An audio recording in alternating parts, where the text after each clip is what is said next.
Why is it when God wanted to create fish, he spoke to the sea? When God wanted to create trees, he spoke to the earth. When he wanted to create us, he spoke to himself. What happens when you take a fish out of the sea? It dies. What happens when you take a tree out of soil? It dies.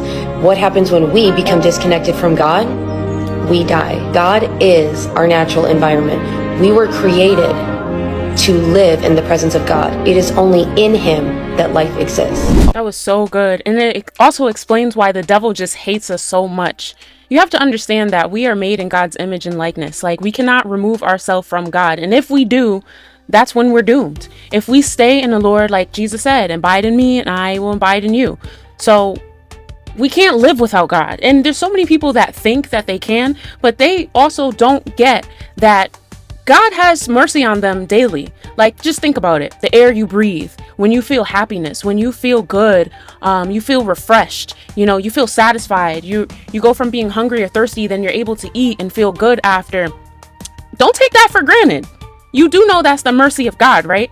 Because when all of this is done and you end up dying and you are off of this earth, and let's say you did not choose Jesus Christ as your Lord and Savior, you will be separated from God.